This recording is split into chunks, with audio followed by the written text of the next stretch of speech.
just want to show you guys the difference between the punch through rivet and not punch through rivet. This is really fast, really easy to do. Now, we'll change tips over to the chisel.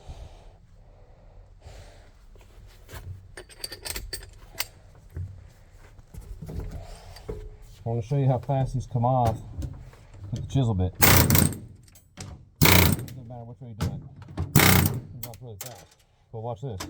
When it's not punched, a lot longer. Takes a lot longer, and it dulls the living crap out of your bit. So you have to sharpen over and over and over and over. Much easier, much better to punch the centers out first, then chisel them off. And I was doing on the inside, took forever. Like chiseling behind the thing to pop the heads off, terrible. Just go on the outside, so much faster.